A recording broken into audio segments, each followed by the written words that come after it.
Budak Bayangan bab 591 Lautan Jiwa. Sunni mendapati dirinya dalam kegelapan yang tenang di laut jiwa. Tampaknya kosong dan sunyi seperti biasanya. 3 matahari hitam menyala dengan api gelap di atasnya, tersusun dalam segitiga sempurna. Bola cahaya kecil, kenangannya, melayang di antara mereka seperti bintang yang sekarat. Perairan yang sunyi sangat luas dan tidak bergerak, dan agak jauh, tepat di luar batas penglihatannya, deretan bayangan tak bernyawa berdiri, tidak bergerak. Namun, kali ini ada yang berbeda. Sunni tidak ingat memasuki Solsi, atau bahkan tidak ingin melakukannya. Lebih dari itu, dia tidak bisa melihat dunia nyata sama sekali. Biasanya, mengunjungi tempat ini menghasilkan perpecahan yang aneh dari kesadarannya, dengan satu bagian menjelajahi kedalaman jiwanya, sementara yang lain tetap sadar akan lingkungannya yang sebenarnya. Itu mirip dengan membayangkan pemandangan. Melakukan itu tidak membuat Anda buta dan tuli. Tapi sekarang, dia ada di sini dan hanya di sini, karena tidak ada yang ada di luar laut yang gelap dan sunyi ini. Kalau dipikir-pikir, itu adalah tempat yang sepi dan menakutkan. Lepas dari dunia nyata dan dikelilingi oleh kesunyian yang mematikan, Sunni tidak merasa setenang dan senyaman biasanya. Dan dia tidak benar-benar sendirian dalam kegelapan. Sungguh jiwa yang aneh yang kamu miliki. Mendengar kata-kata itu, Sunni tersentak, lalu berbalik. Suara yang mengucapkannya bukan milik Welte. Itu akrab dan menyenangkan, seperti berada di jurang tanpa cahaya di langit bawah. Mordred berbicara dengan suara aslinya sekali lagi. Pangeran Ketiadaan berdiri agak jauh, mendongak dengan senyum penasaran di wajahnya. Sekarang, untuk pertama kalinya, Sunni melihat bagaimana penampilannya sebelum tubuh aslinya dihancurkan. Mordred bertubuh tinggi dan ramping, dengan kulit pucat dan rambut hitam legam. Dia tampaknya berusia 20-an, lebih tua dari Kai dan Evie beberapa tahun. Wajahnya tajam dan kurus. Tidak terlalu tampan, tapi pada saat yang sama menawan dan cantik luar biasa. Namun, fiturnya yang paling mencolok adalah matanya, yang tampaknya tidak memiliki warna sendiri, dan sebaliknya memantulkan kembali dunia itu sendiri seperti 2 kolam perak cair. Saat ini, mereka gelap dan tidak terang seperti jurang kehampaan yang tak berujung. Mordred mengenakan tunik sederhana, kainnya panjang tanpa warna apapun. Dia tidak mengenakan baju besi, dan sepertinya tidak membawa senjata apapun. Namun, Sunni dapat merasakan tekanan luar biasa terpancar dari sosoknya yang ramping, dan tahu bahwa dia berada dalam bahaya besar. Namun, yang mengejutkannya adalah wajah Mordred tampak familiar. Faktanya, dia terlihat persis seperti Morgan of Valor versi laki-laki yang sedikit lebih tua. Kemiripan itu terlalu mencolok untuk menjadi sebuah kebetulan. Itu hanya bisa dibagikan oleh saudara kandung. Dan ada hal lain yang dilihat Sunni yang membuatnya tegang dan gelisah. Di sekeliling Pangeran Ketiadaan, dia bisa melihat cahaya kemasan pucat. Cahaya indah yang sama yang bersembunyi di dalam darahnya sendiri, dan mengelilingi Nevis. Cahaya keilahian. Kutukan. Mordred mempelajari 3 inti jiwa Sunni dengan rasa ingin tahu, lalu menatapnya dengan senyum ramah. Aku belum pernah melihat yang seperti ini. Betapa baiknya kamu mengundangku masuk, Sunles. Aku benar-benar bertanya-tanya apa yang dipikirkan teman kecilmu, meskipun. Apakah dia, mungkin, berpikir bahwa kamu akan mampu melawanku? Sunni menatap penyerbu itu dengan muram, lalu mengangkat bahu. Bagaimana aku tahu apa yang dia pikirkan? Mencoba memahami Oracle adalah tugas yang bodoh, kau tahu. Mordred terkekeh. Ah, kata-kata bijak belum pernah diucapkan. Yah, kurasa kita akan segera mengetahuinya. Sunni bergeser sedikit, lalu bertanya, suaranya suram, lagi pula. Mengapa kamu ingin memiliki tubuhku? Bukankah kamu sudah mendapatkan WLT? Apa yang hebat tentang itu sehingga kamu lebih suka memilikiku daripada seorang master? Pangeran Ketiadaan tersenyum. Siapa bilang aku tidak bisa memiliki kalian berdua? Sepertinya itu jawaban, tapi sebenarnya tidak. Sunni sudah mengalami kebiasaan Mordred menghindari pertanyaan yang disesatkan seperti ini. Dia mengerutkan kening dan memelototi iblis cermin, tidak senang. Penyerbu itu tertawa. Serius sekali. Jangan merendahkan dirimu, Sunles. Kamu mungkin hanya seorang yang bangkit, tapi kemudian, siapa lagi yang harus aku buatkan kapal jika aku ingin naik sendiri? Plus, tubuhmu sesuai dengan kebutuhanku saat ini dengan sempurna.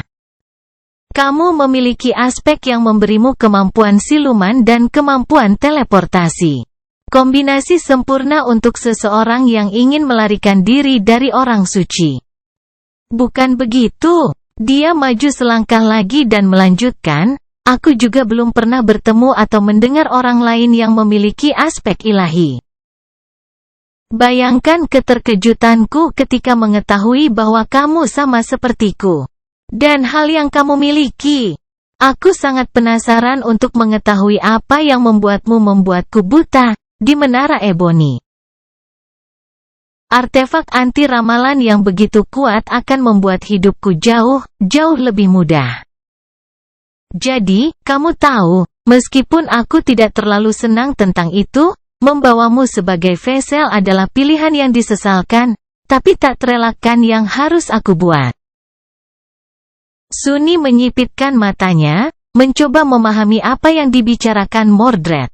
Membuatnya buta. Di Menara Ebony, Sunni mengenakan topeng penenun untuk membaca rune mengerikan di tingkat kelima kubu penguasa dunia bawah. Apakah itu yang dimaksud iblis cermin? Jadi topeng juga bisa menyembunyikan Sunni dari mata-matanya. Dan lebih dari itu, monster cermin tidak berhasil melihat rahasianya. Jadi, Mordred tidak tahu apa itu, hanya saja ada sesuatu yang dimiliki Sunni yang dapat mencegahnya dilacak dan dilihat dengan cara dunia lain. Namun, ketika dia menyipitkan matanya, sesuatu yang lain terjadi. Sunni tidak menyangka, jadi dia hampir kehilangan ketenangannya. Dia tidak tahu bahwa dia memiliki kemampuan seperti itu, tetapi tampaknya evolusi dari Blood Wave juga telah meningkatkan matanya. Tiba-tiba, dia bisa mengintip ke bawah permukaan jiwa Mordred, sama seperti dia bisa mengintip ke bawah permukaan kenangan dan gema untuk mempelajari jalinan mereka. Dan apa yang dilihatnya di sana membuatnya gemetar. Omong kosong. Sebagai jiwa yang hidup, Pangeran Ketiadaan tidak memiliki mantra, tentu saja. Namun, apa yang dia miliki adalah inti jiwa. 6 di antaranya. Mordred adalah teror. Dan teror itu semakin lama semakin dekat dengan Sunni. Sejujurnya, Sunles, tubuhmu sangat cocok denganku sehingga aku bahkan berpikir, untuk sesaat, bahwa lelaki tua itu telah mengirimmu kepadaku sebagai hadiah. Dewa tahu dia harus banyak meminta maaf untuk berpikir bahwa dia tidak ada hubungannya dengan itu, dan semua ini hanya kebetulan. Atribut lucu milikmu itu benar-benar sesuatu. Bukan. Sunni menggertakkan giginya, lalu berkata dengan nada muram, itu benar-benar luar biasa. Aku sangat senang untukmu, sobat. Namun, apa yang sebenarnya terjadi sekarang? Kamu tidak benar-benar berharap aku menyerahkan tubuhku padamu kan? Di sini, di Laut Jiwa, Sunni tidak terikat oleh cacatnya. Karena kata-katanya tidak lebih dari pemikiran. Itu sebenarnya sedikit melegakan. Mordred berhenti, sekarang hanya beberapa langkah darinya, dan tersenyum. Sekarang, kenapa? Apalagi? Sekarang, aku akan menghancurkan jiwamu, tentu saja. Budak Bayangan bab 592 Pembunuh Jiwa. Sunni memandang rendah dirinya sendiri, mengevaluasi keadaannya sendiri. Luka di dadanya sudah hilang. Namun, bukan seolah-olah dia tidak terluka. Tubuhnya, atau setidaknya manifestasinya, tampak babak belur dan dipukuli. Namun, itu juga penuh dengan kekuatan dan semangat yang ganas, serta terasa ringan, seolah-olah beban yang luar biasa telah diangkat dari pundaknya beberapa saat yang lalu. Dia tidak tahu bagaimana tepatnya pertempuran jiwa ini seharusnya bekerja, tetapi menduga bahwa wujudnya saat ini adalah representasi dari rohnya. Dia telah mengalami banyak hal dalam beberapa minggu terakhir ini, cukup banyak penderitaan dan ketakutan untuk menghancurkan seseorang dengan kemauan yang lebih rendah. Sunni, bagaimanapun, bertahan jauh lebih buruk, sehingga kekuatannya tidak berkurang banyak. Dia masih terbungkus baja suram dari Unding Chain, dan memegang senjatanya. 3 bayangan tergeletak di kakinya, dan dia bisa merasakan kehadiran ular jiwa di dekatnya. Musuhnya, sementara itu, sendirian dan tidak bersenjata. Ini adalah jiwa Sunni. Di sini, dia pasti memiliki keunggulan tertinggi.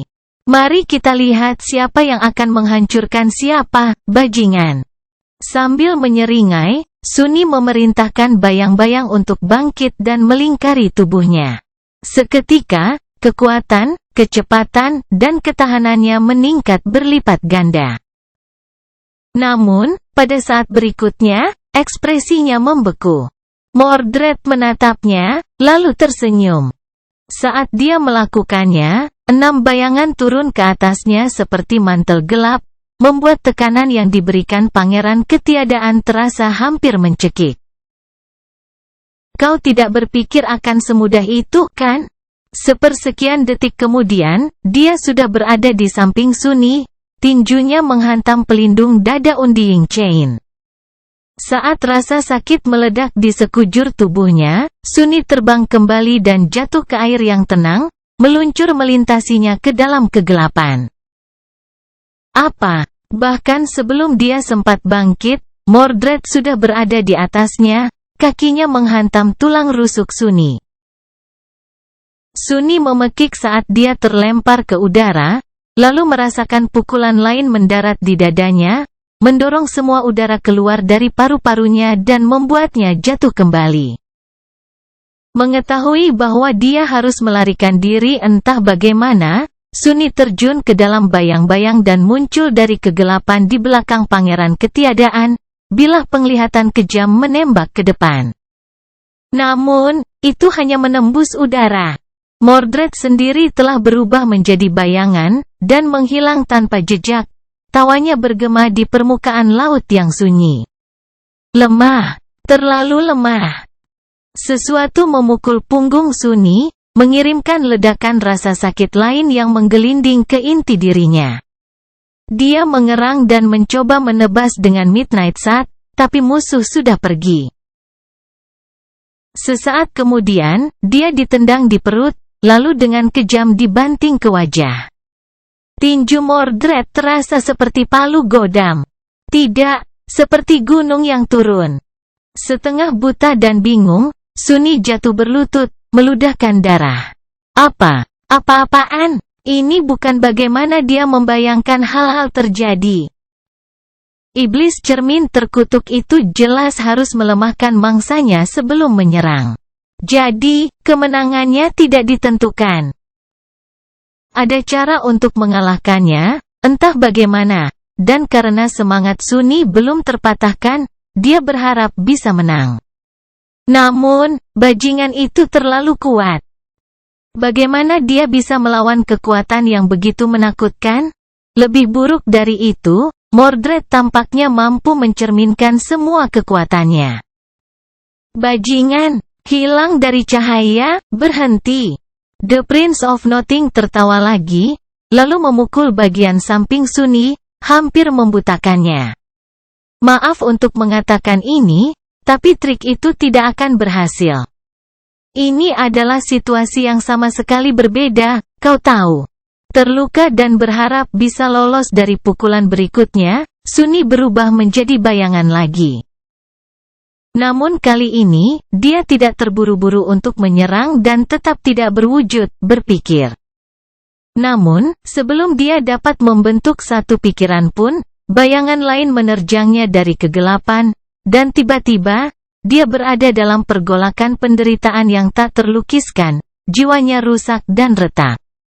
Dengan jeritan tertahan, Sunny lolos dari bayang-bayang dan mengambil wujud manusianya lagi, hanya untuk dipukul dengan kejam beberapa saat kemudian. Dia jatuh telentang dan mati-matian menghirup udara, tetapi paru-parunya tampak lumpuh. Yang bisa dia lakukan hanyalah mencoba memblokir pukulan berikutnya, hanya untuk gagal dan gelombang rasa sakit menyebar ke seluruh tubuhnya. Sialan, Sunny menggunakan shadow step untuk melepaskan diri, tetapi musuhnya mengikuti begitu saja.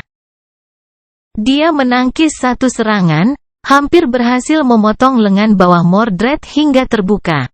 Tetapi iblis cermin itu terlalu cepat, kuat, dan terampil. Sekeras apapun Sunny berjuang, semuanya sia-sia. Tidak peduli strategi apa yang dia coba terapkan, Mordred melihatnya dengan benar. Bertempur melawan pangeran ketiadaan seperti melawan kematian itu sendiri, dia menakutkan, tak terelakkan, dan terakhir. Tidak ada jalan keluar, tapi Sunny tidak akan menyerah. Pada titik ini, dia bahkan tidak yakin bahwa dia tahu caranya. Dia mengertakkan gigi, menahan rasa sakit, dan melawan. Setelah waktu yang terasa seperti selamanya, dipukuli dan berlumuran darah, Sunny terlempar lagi. Helm rantai kematian bengkok dan berubah bentuk, menekan pelipisnya dan menghalangi penglihatannya. Dia menepisnya dan mengangkat tangan untuk membela diri, tetapi tangan itu dengan mudah digagalkan. Mordred sendiri memiliki beberapa memar, tetapi tampak jauh lebih baik daripada Sunny. Mencengkeram tenggorokannya, pangeran yang dibuang itu menarik napas dalam-dalam. Lalu bertanya dengan nada muram, apakah kamu belum cukup? Mengapa kamu tidak menyerah saja? Aku tidak menikmati ini sedikit pun, kamu tahu. Sunny memandangnya melalui kabut merah dan menyeringai, giginya dicat merah oleh darah. Benarkah? Ah, sayang sekali, karena aku benar-benar bersenang-senang. Dengan itu, dia menundukkan kepalanya dan mencoba menancapkan giginya ke tangan Mordred. The Prince of Nothing menghela napas, lalu memukul wajah Sunny, membuatnya berguling. Sial, yang itu benar-benar sakit. Sunny meluncur beberapa meter dan berhenti tepat di luar deretan bayangan sunyi. Dia mencoba berdiri, tetapi dunia tiba-tiba berputar, membuatnya jatuh kembali. Erangan pelan keluar dari bibirnya. Mordred menggelengkan kepalanya dengan sedih, lalu berjalan ke penglihatan kejam, yang terletak di permukaan air yang tenang tempat Sunny menjatuhkannya. Dia membungkuk untuk mengambilnya, tetapi tombak muram itu berubah menjadi kabut tipis, dihalau oleh tuannya. Iblis cermin tetap tidak terganggu. Dia menurunkan jari-jarinya ke dalam air dan menangkap pantulan dari memori yang menakutkan itu sebelum menghilang sepenuhnya, lalu mengangkatnya, berakhir dengan tombak yang sama persis di tangannya. Tidak kusangka mantra itu akan membuatnya lagi dan mengembalikannya kepadaku. Itu cocok, kurasa. Dia mempelajari penglihatan kejam sejenak, lalu menoleh ke Sunny, tatapan gelap di matanya. Mari kita akhiri ini sekarang. Tak peduli apa yang kau pikirkan, aku tidak suka menyiksa orang. Ah, Kecuali mereka pantas disiksa, tentu saja. Sunni akhirnya berhasil berlutut, dan melirik pangeran yang mendekat dengan ekspresi muram. Salah satu tangannya terulur ke arah gagang Midnight Sun, yang terletak agak jauh, sementara tangan lainnya terjepit dengan canggung di belakangnya. Di dalamnya, stiletto hantu muncul diam-diam, bilah transparannya tersembunyi dari pandangan oleh tubuh Sunni. Terserah apa kata Anda. Mordred menginginkan penglihatan kejam untuk memanjang sepenuhnya, lalu menerjang ke depan, menusukkannya ke jantung Sunni. Sunni tegang, bersiap untuk menghindar. Tapi sebelum dia punya kesempatan, dia tiba-tiba ditutupi oleh bayangan besar, dan lengan panjang dengan banyak sendi muncul dari suatu tempat di atas, menghalangi bilah tombak dengan cakar tulangnya yang menakutkan. Sunni berkedip. Mordred juga membeku, lalu perlahan mendongak. Saat dia melakukannya, Sunni meniru gerakan itu. Menjulang di atasnya, bayangan Raja Gunung berdiri diam. Salah satu dari 4 lengannya terulur ke depan. Untuk sesaat, tidak ada yang terjadi. Dan kemudian, bayangan lain bergerak sedikit, mengklik cakar chitinusnya. Salah satu pemulung karapas mengambil langkah kecil ke depan. Seperti reaksi berantai, gelombang gerakan menyebar melalui barisan bayang-bayang sunyi, menghidupkan mereka. Semuanya bergeser, pandangan mereka terfokus pada Mordred. Anggota Legiun Karapas, penghuni Crimson Labyrinth, kengerian kota gelap, penghuni Chain Isles. Ada monster dari segala bentuk dan ukuran, masing-masing lebih menakutkan dari yang lain. Segerombolan makhluk yang telah dibunuh Sunni.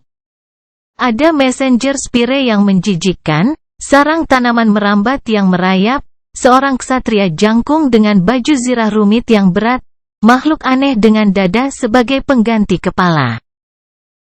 Dan masih banyak lagi. Untuk pertama kalinya, rasa percaya diri terkuras dari wajah Mordred, dan dia memucat. Mengambil langkah mundur tanpa disengaja, pangeran ketiadaan ragu-ragu, lalu berkata dengan datar, "Sunless, sahabatku. Beritahu aku.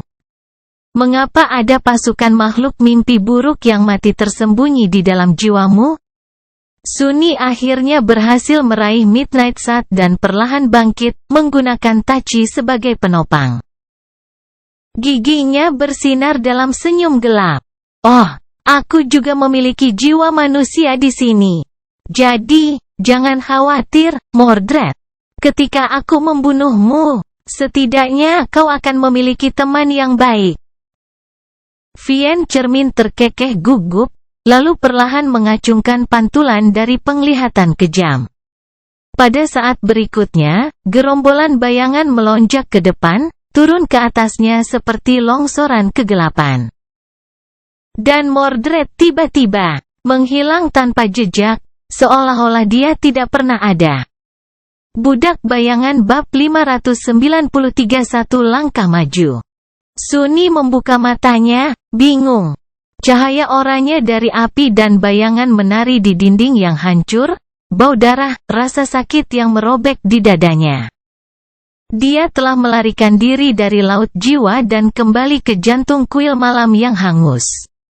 Dia menang. Tapi apa yang terjadi? Rasanya seolah-olah dia jatuh. Kenapa dia jatuh? Sunni menabrak lempengan batu yang retak di lantai dan mendengar tubuh Welte jatuh di suatu tempat di dekatnya. Erangan tersiksa keluar dari bibirnya, dan kemudian kutukan yang tertahan. Apa-apaan? Meskipun pertempurannya dengan Mordred telah berlangsung beberapa saat, sepertinya hanya satu momen yang berlalu di dunia nyata. Waktu itu bahkan belum cukup bagi Sunni untuk jatuh dengan benar. Penari pendiam itu masih dalam posisi yang sama, dan Casey masih bergegas mendekat, dengan belati di tangan. Aku selamat. Namun, mengapa dia merasa seperti melupakan sesuatu? Sunni meregangkan tubuhnya yang terluka, berusaha duduk.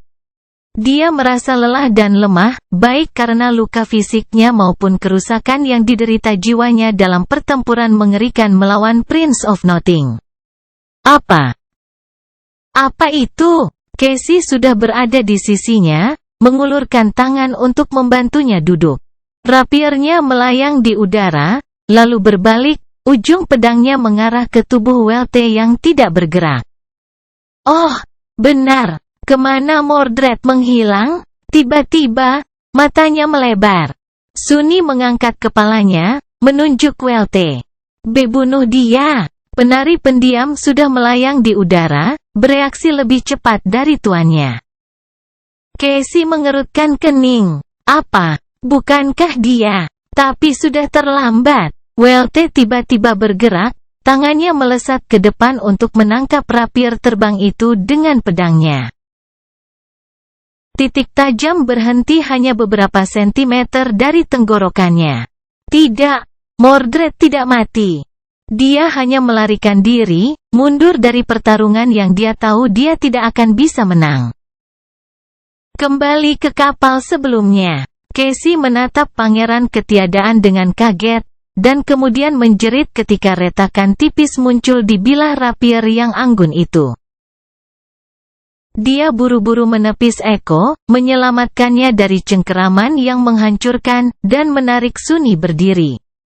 Apa yang kita lakukan sekarang? Sunni melihat tubuh Ascended Knight bergerak, seolah perlahan hidup kembali. Matanya yang cekung tiba-tiba berkilau, menjadi penuh dengan keinginan gelap dan kecerdasan yang mematikan sekali lagi. Jantungnya berdetak kencang. Sekarang Mordred gagal memperbudak dan memiliki Sunni, hanya ada satu kegunaan baginya yang tersisa. Siksa topeng penenun darinya, lalu buang apa yang tersisa. Dengan iblis yang memakai tubuh seorang guru. Memangnya apa yang harus mereka lakukan? Sebenarnya, Sunni punya jawaban yang sempurna. Dia melirik Casey dengan ekspresi tegas, dan kemudian berteriak, apalagi? Lari!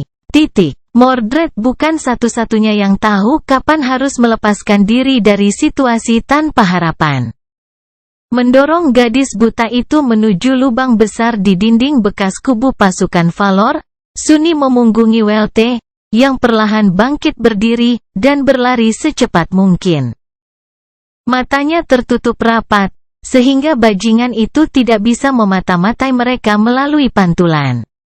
Kuil malam adalah tempat yang besar.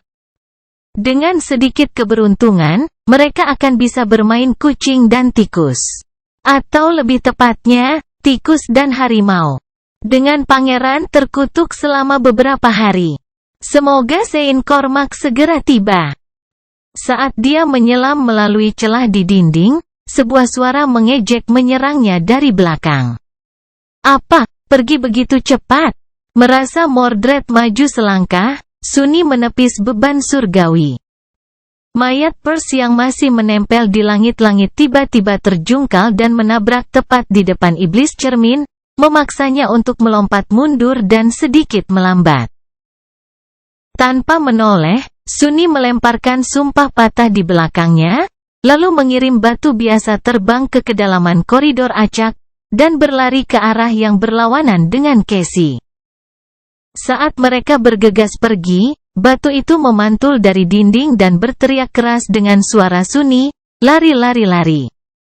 Sunni tidak menyangka triknya akan memperlambat Mordred dalam waktu lama. Tetapi dengan permulaan yang cukup, mereka pasti bisa menghilang ke dalam labirin katedral besar yang membingungkan.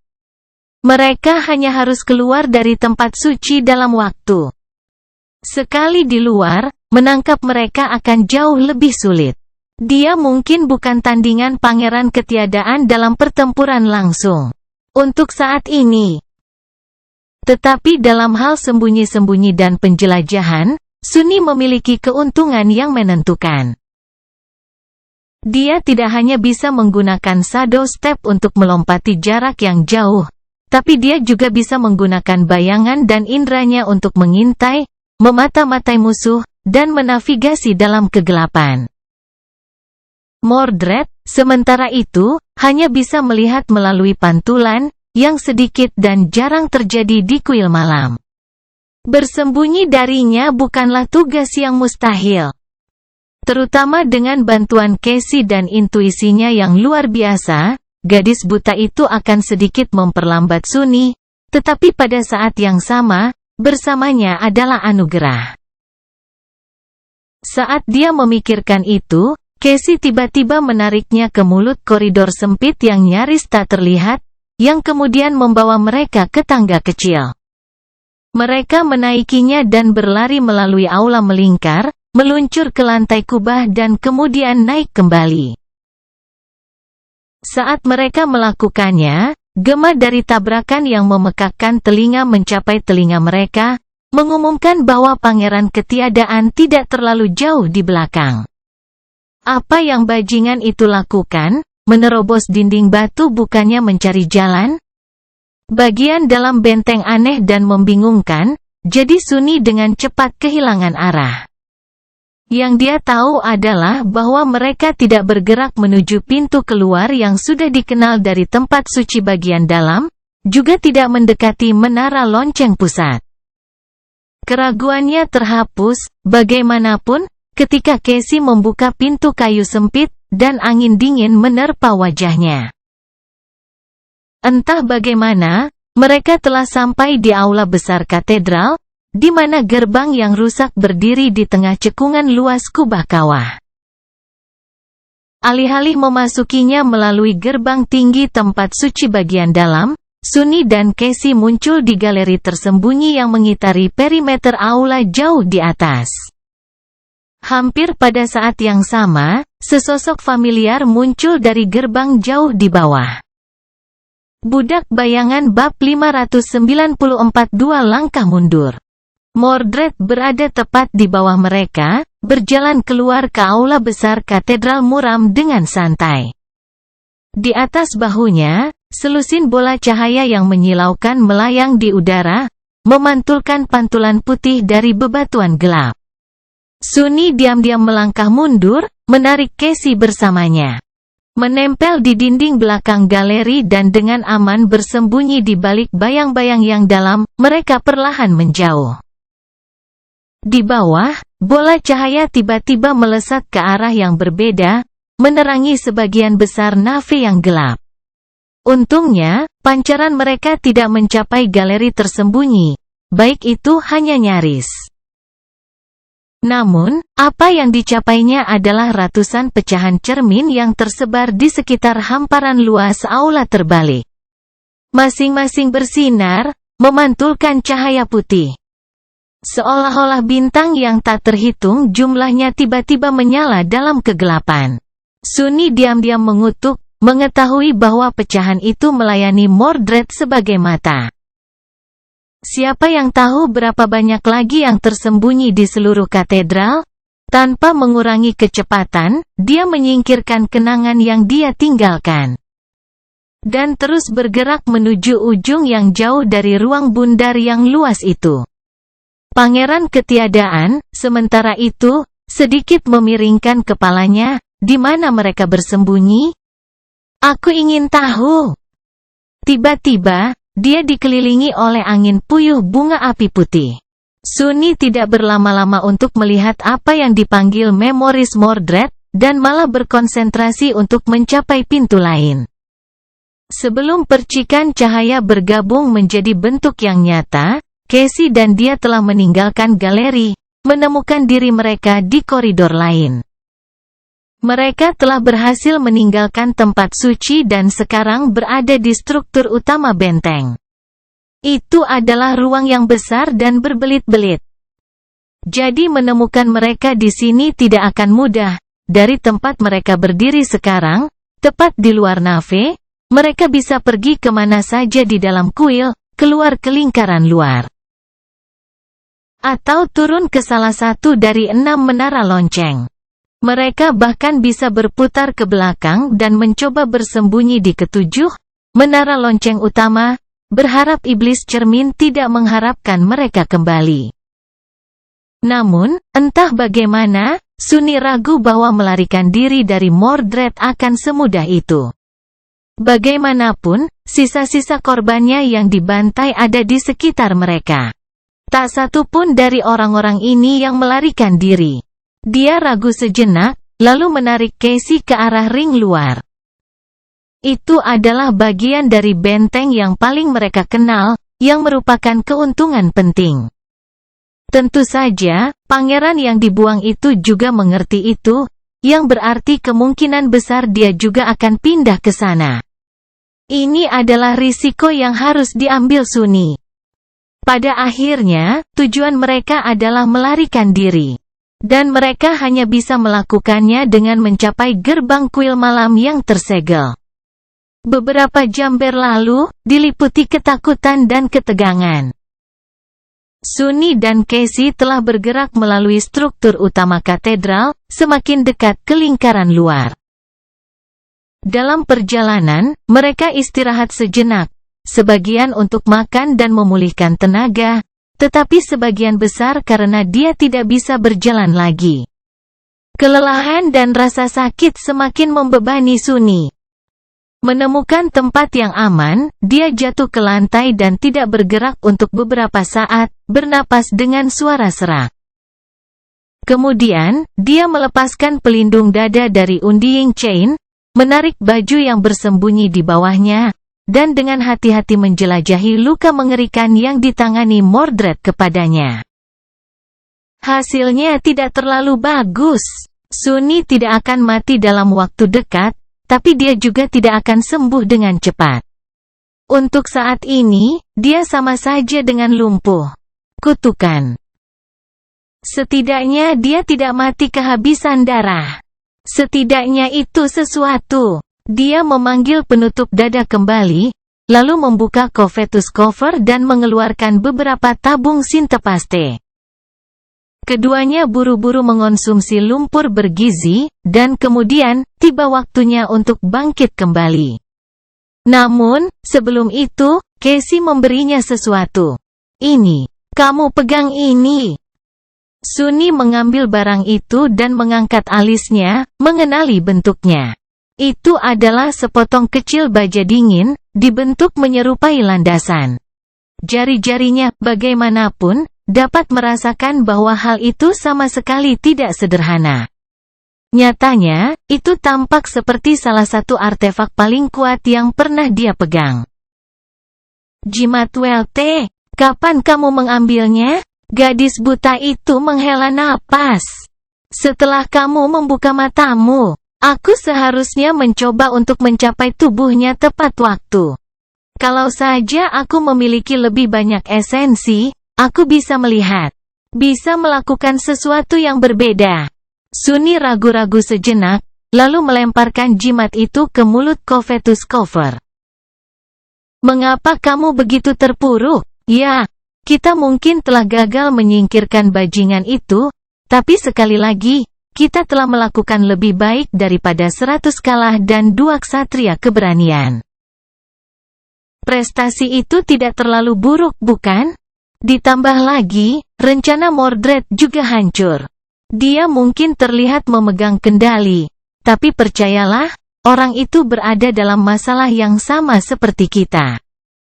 Hal-hal juga tidak berjalan sesuai keinginannya. Gadis buta itu terdiam beberapa saat, lalu mengangguk dan membantunya berdiri. Cukup istirahat, tetapi sama sekali tidak bebas dari kelelahan. Mereka terus bergerak maju, segera menyeberang ke ring luar.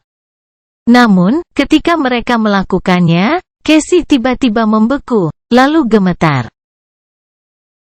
Sunny tegang. Apa? Kemudian, dia juga mendengarnya, suara berbahaya dari langkah kaki yang mendekat. Dan sedetik kemudian, suara familiar Welte, Anda di sana.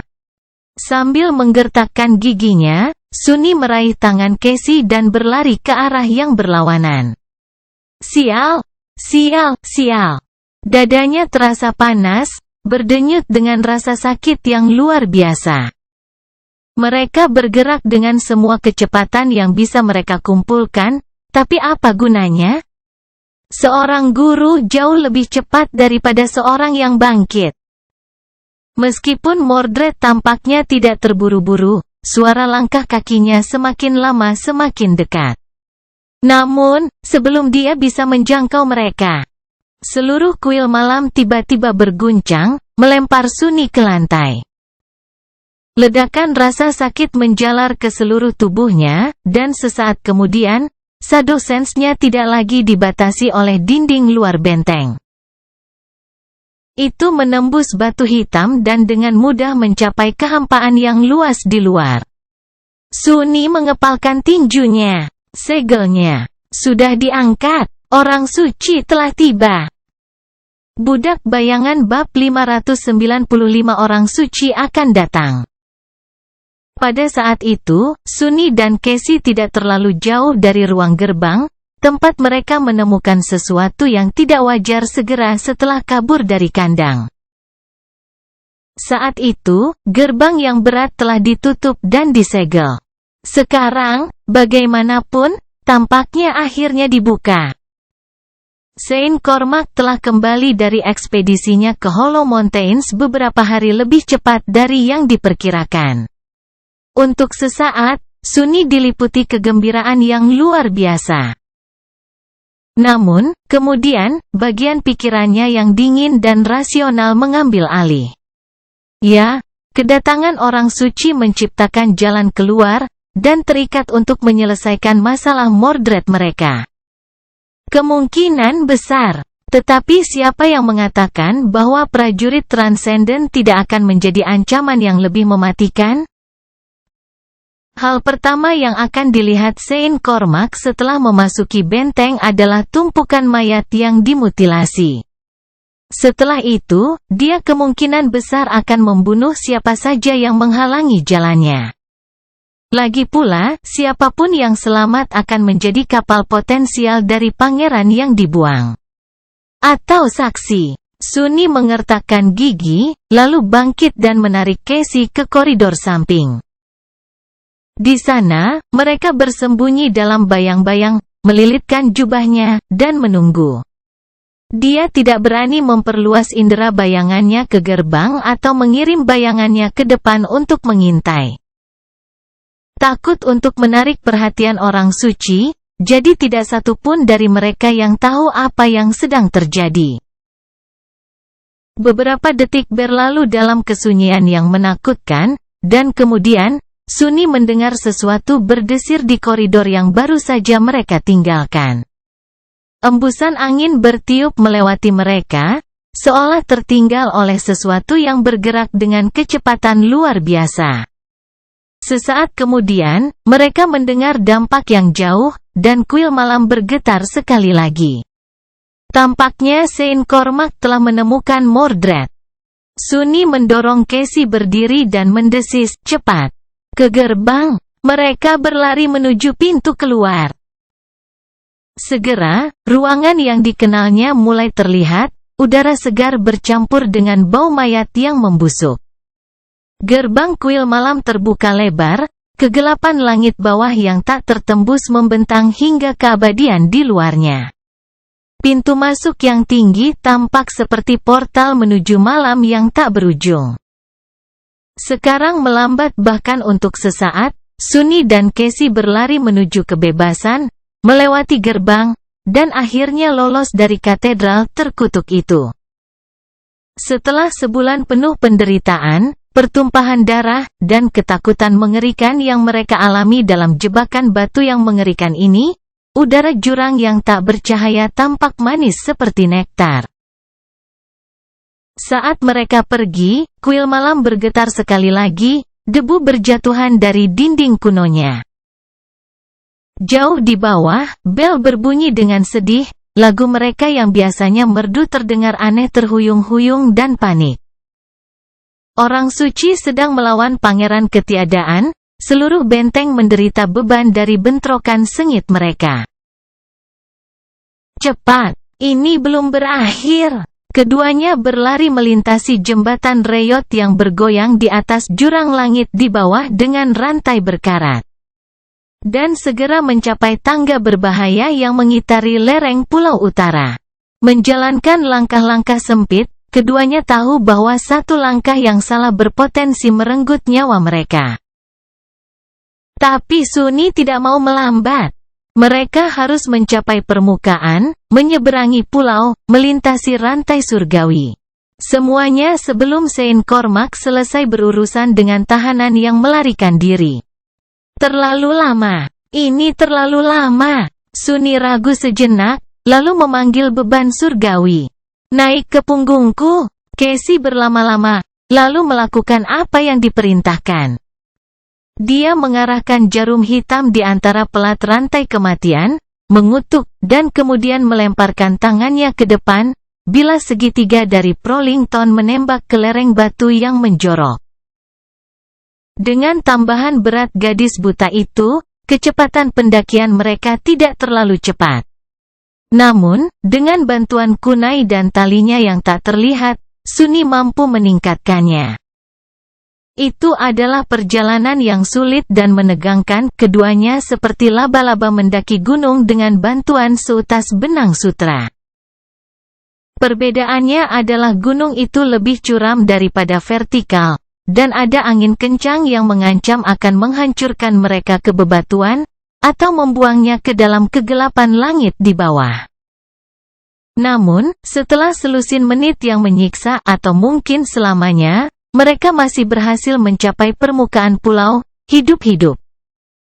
Sunni menolak jarum itu dan jatuh ke tanah lunak, mencengkeram dadanya. Ada suara mengi yang mengganggu keluar dari paru-parunya dengan setiap napas. Dia berbaring tak bergerak selama beberapa saat, lalu membiarkan Casey menariknya berdiri. Aku tahu. Kita harus bergerak. Ini belum waktunya istirahat. Mereka berlari melintasi ladang bunga, pegunungan Hollow menjulang di belakang mereka. Kabut putih mengalir menuruni lereng mereka, dan ada juga sesuatu yang putih menari di udara di depan mereka. Sunni merasakan hawa dingin yang menyenangkan menyebar di wajahnya yang terbakar. Jantungnya berkontraksi menyakitkan. Salju. Sedang turun salju. Apakah itu sudah Desember? Atau apakah hujan salju pertama juga datang lebih awal? Tidak ada nasib melarikan diri. Pulau utara bergetar di bawah mereka. Dan beberapa saat kemudian, sosok gelap muncul di jalan mereka. Sunni belum pernah bertemu Saint Cormac, tapi dia langsung mengenalinya. Hanya Transcendent yang memiliki bayangan yang begitu dalam dan tak terduga, dan kehadiran yang tampaknya memengaruhi dunia di sekitarnya. Orang suci itu tampak berusia 30-an, dengan wajah dingin dan mata gelap yang kejam. Armor hitamnya rusak dan aus, hampir tidak bisa bertahan setelah sebulan menjelajahi zona kematian. Anehnya, itu tidak terlalu mengesankan, sejauh kenangan tipe armor berjalan. Dia juga tidak menggunakan senjata yang menakutkan. Jari-jarinya, bagaimanapun, berlumuran darah segar, tetesan merah jatuh ke bawah dan mewarnai bunga-bunga ungu yang lembut menjadi merah. Tampaknya Mordred gagal mendapatkan kebebasan, pada akhirnya. Kapal terakhirnya hancur. Saint Cormac mengerutkan kening, menatap mereka berdua, lalu maju selangkah. Salju berputar-putar, mengelilinginya seperti mantel dingin. Sunni tiba-tiba diliputi oleh perasaan niat membunuh yang menyesakkan. Dia bergeser sedikit, mendorong Casey di belakangnya. Matanya berputar-putar, berharap menemukan sesuatu. Apapun yang akan menyelamatkan hidup mereka. Kemudian, tiba-tiba, dunia menjadi gelap, seolah-olah ada bayangan sementara yang menutupi matahari. Sedetik kemudian, bayangan itu menghilang dalam kepakan sayap, dan seorang wanita tinggi kurus berdiri di antara mereka dan orang suci yang mendekat, posturnya lurus seperti anak panah. Skytide melindungi Sunny dan Casey dengan tubuhnya dan melirik prajurit Transcended lainnya. Wajahnya yang cantik sedingin dan sedingin biasanya, pupil vertikalnya penuh ketenangan. Ketetapan hati yang suram. Cukup, Cormac, kembalilah. Budak Bayangan bab 596 dan kami pergi. Sunny terhuyung ke belakang, terpana oleh kemunculan Seintiris yang tiba-tiba. Keheningan yang tegang dan berbahaya menyelimuti pulau itu setelah dia berbicara, dengan hanya ratapan angin yang memecahnya. Salju menari-nari di udara, perlahan mengendap di tanah yang dingin. Jantungnya berdegup kencang seperti binatang yang dikurung. Dari mana asalnya? Apa yang terjadi, sial? Cormac merengut dan menatap wanita kurus dengan ekspresi gelap di wajahnya yang kaku dan lapuk. Orang suci itu tampaknya tidak terhibur dengan kemunculan tiba-tiba pemimpin klan bulu putih. Skytide, jauhi ini. Seintiris tidak bergerak, masih melindungi Sunny dan Casey dengan tubuh rampingnya. Angin bertiup kencang, dan awan tampak semakin berat, seolah mengekspresikan emosinya yang tertekan. Hanya saja, seperti yang disadari Sunny, mereka tidak ditekan sama sekali. Skytide tidak menunjukkannya di wajahnya. Sebaliknya, dunia sendiri melakukannya untuknya. Saya pikir tidak. Cormac mengernyit, percikan kebencian muncul di matanya. Kamu tidak tahu apa yang kamu ganggu, Tiris. Minggir, ini bukan urusanmu. Dia bergeser sedikit, deru angin semakin keras. Bunga ungu bengkok, ditekan ke tanah. Ini tanahku, yang bangkit ini adalah bentengku. Apapun yang terjadi di sini, dan bagi mereka, adalah urusanku. Orang suci lainnya menghela nafas, lalu maju selangkah. Seluruh garnisun kuil malam musnah. Keduanya adalah satu-satunya saksi. Apakah kamu yakin ingin membuat nasib mereka menjadi bebanmu? Skytide mengerutkan kening, lalu berbicara, suaranya datar. Jika itu benar, kita bisa menanyai mereka bersama, di Sanktuari. Cormac tersenyum muram, lalu menggelengkan kepalanya. Aku khawatir itu tidak nyaman.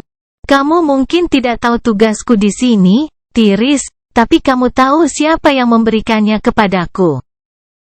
Menghalangi aku dalam masalah ini sama dengan menghalangi kehendak Valor.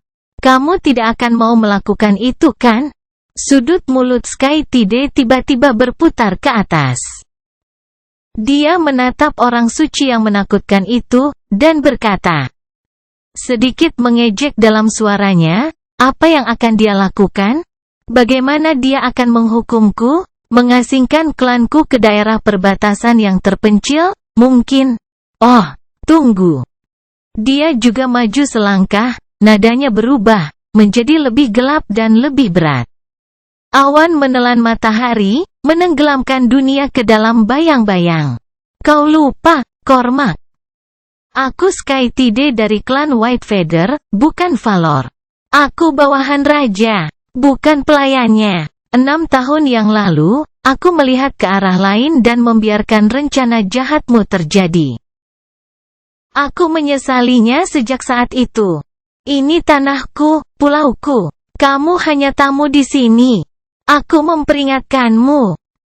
Jangan uji batas keramah tamahanku. Saat dia mengucapkan kata-kata terakhir, guntur yang memekakkan telinga bergema, menggelinding melintasi Chain Isles seperti pembawa murka surgawi. Cormac menatapnya, tidak terkesan. Ekspresi penghinaan muncul di kedalaman matanya yang dingin dan berbahaya. Orang suci itu menggerakkan bahunya, seolah meregangkan ototnya, dan kemudian berkata dengan muram, kesombonganmu sangat melelahkan, Tiris. Peringatkan aku. Apa yang memberimu keberanian untuk memperingatkan? Aku. Kamu bilang aku lupa, tapi kamu yang sepertinya tidak ingat. Siapa aku? Apa aku? Dan apa yang mampu aku lakukan? Dia melangkah maju, niat membunuhnya semakin tebal dan mencekik, hampir terlihat jelas. Apa yang memberimu gagasan bahwa ini adalah negosiasi? Kamu akan mundur, atau aku akan menjatuhkanmu. Bagaimanapun, hasilnya akan sama. Sein tiris berlama-lama sejenak, lalu menoleh ke arah Sunny dan Casey. Tatapannya tenang dan muram. Sudah waktunya kalian berdua pergi. Sunny mundur selangkah, mulutnya mendadak kering. Dia membukanya, mencoba mengeluarkan pertanyaan, tapi bagaimana dengan? Skytide sudah melihat ke arah Cormac, yang mendekat dengan langkah mantap. Rambutnya menari-nari ditiup angin seperti aliran emas pucat. Lari! Kamu tidak akan selamat dari amukan pertempuran ini. Sunny ragu sejenak, lalu meraih Casey dan lari. Mereka berlari menjauh dari kedua orang suci itu, menuju ujung pulau yang jauh. Dia tidak tahu seperti apa pertarungan antara Transcendent, tetapi tidak ragu bahwa manusia biasa seperti mereka berdua tidak memiliki tempat di tengah-tengahnya. Gila! Dunia benar-benar gila. Sesaat kemudian, sesuatu bertabrakan dengan suara gemuruh di belakang mereka, dan Sunny terlempar ke udara. Gelombang kejut yang keras melewati tubuhnya, menyebabkan jeritan pendek keluar dari mulutnya. Dia menyentuh tanah dan merasakannya bergeser, seolah-olah gempa dahsyat terjadi hanya beberapa meter jauhnya. Sunny berusaha bangkit kembali, lalu membantu Casey melakukan hal yang sama dan terus berlari. Pecahan batu beterbangan melewati mereka seperti peluru, dan hujan salju sudah berubah menjadi badai salju yang dahsyat. Di belakang mereka, dua bayangan besar menjulang ke langit. Salah satunya adalah seekor burung pemangsa raksasa, bulunya putih, paruhnya yang tajam dan cakar yang mematikan ditempa dari baja yang mengilap dan dipoles. Sayapnya yang besar diselimuti awan petir, dan sambaran petir menari-nari di sekujur tubuhnya seperti mantel yang bercahaya. Yang lainnya adalah wyvern yang ganas, sisik hitamnya segelap jurang, dengan otot-otot perkasa bergulung di bawahnya seperti rantai besi.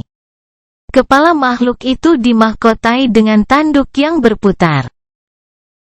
Dan di rahangnya, taring tajam yang tak terhitung jumlahnya bersinar gelap, diterangi oleh nyala api merah yang membakar di kedalaman tubuh adamantin binatang itu. Tiris dan Cormac terbang ke langit, segera menghilang di balik awan badai. Raungan mengerikan menggelinding melintasi pulau, dan kemudian, gelombang kejut lainnya menghantam, membuat lubang di badai salju. Darah mendidih tiba-tiba mengalir dari atas, jatuh di atas salju seperti hujan vermilion. Dewa!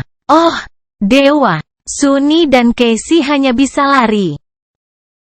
Dari waktu ke waktu, getaran hebat menghempaskan mereka ke tanah. Angin topan menghempaskan salju dan bongkahan es tajam ke wajah mereka, dan telinga mereka berdenging karena hiruk-pikuk pertempuran raksasa yang terjadi di suatu tempat di atas mereka. Mereka hampir sampai ke tepi pulau, siap untuk melompat ke rantai, ketika tiba-tiba ada jeda dalam malapetaka yang mengerikan itu. Dan kemudian, dua bayangan jatuh dari langit, begitu cepat sehingga Sunny bahkan tidak tahu siapa. Para orang suci bertabrakan dengan pusat pulau dengan kekuatan sedemikian rupa sehingga permukaannya bergoyang seperti air.